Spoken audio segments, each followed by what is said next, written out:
अब लोटे तो बन जाएंगे, तरमीम भी हो जाएगी, आईनी कोर्ट भी बन जाएंगे, कोई उसका चीफ जस्टिस भी लग जाएगा, उसकी मुद्दत मुलाजमत में भी तोसी हो जाएगी।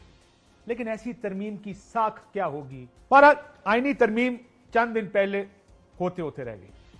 मौलाना के खड़े होने से हुकूमत बैठ गई और मौलाना की वजह से यह मामला टल गया। बार बार धमकी दी जा रही थी कि चंद दिन में तरमीम दोबारा लाई जाएगी। अब सवाल यह है कि क्या वाकई तरमीम आ रही है?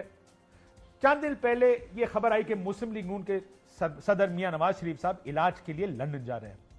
जिस वक्त यह खबर चल रही थी, मुझे यह ख्याल आ रहा था कि हुक्मरान इस इत्तेहाद इस वक्त आईनी तरमीम लाने के लिए बहुत सरगर्म है, सर धड़ की बाजी लगी हुई है। ऐसे वक्त में मियां साहब की लंदन रवानगी, क्या मियां नवाज शरीफ इस आईनी तरमीम से पहले लंदन चले जाएंगे? आपको लेके जा रहा हूं उस रात को जिस रात को यह तरमीम होनी थी, 15 सितंबर इतवार का दिन।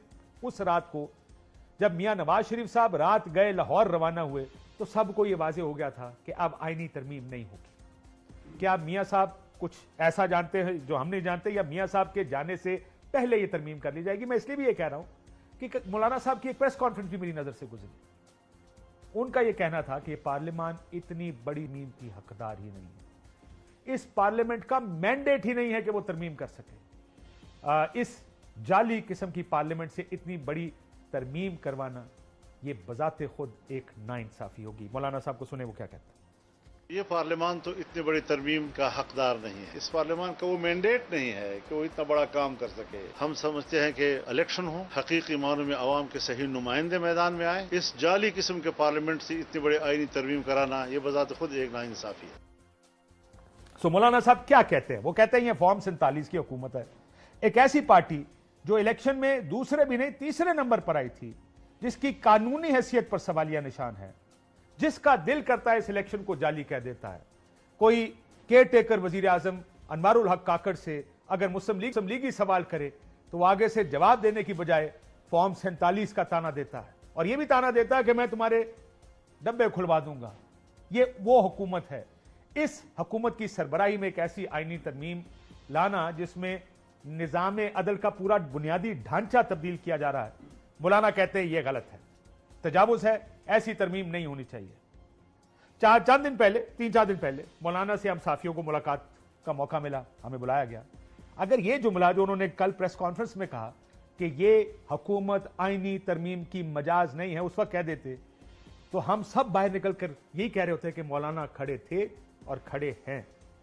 उस वक्त अगर जाली मैंडेट का जिक्र करते तो हमें भी यकीन आता कि मौलाना फजल रहमान इस तरमीम के सामने दीवार बनकर खड़े होंगे।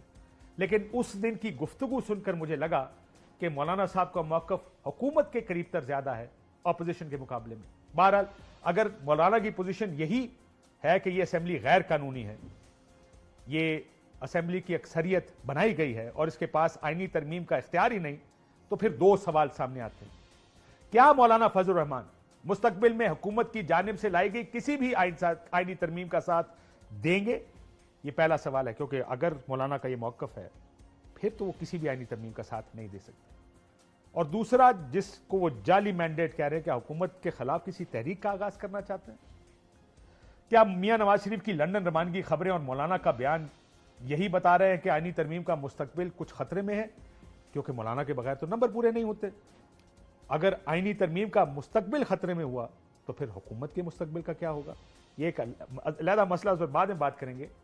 ये तो मसला हल हो जाएगा, लेकिन एक बड़ा मुद्दा और भी है जो इस आईनी तरमीम की साख पर सवाल खड़ा करता है। आर्टिकल 63 आपने आज सुना होगा, उस पर एक बेंच बन गया है, नजर सानी केस लग गया है। मार्केट क्या क्यास कर रही है, क्या सोच रही है, क्या देख रही है, उस पर मैं आता हूं मार्केट क्या कर रही है।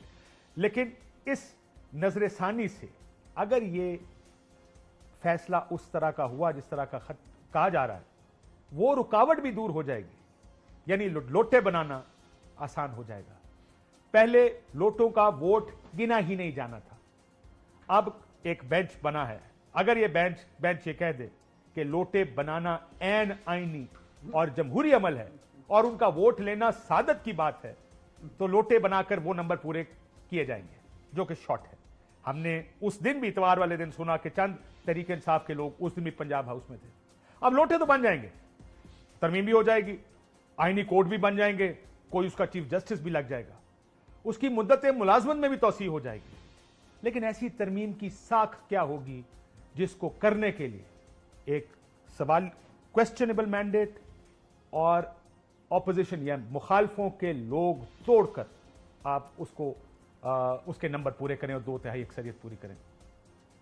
अब मुझे लगता ऐसा है कि इस मुल्क में किसी को इन चीज़ों की फिक्र नहीं है।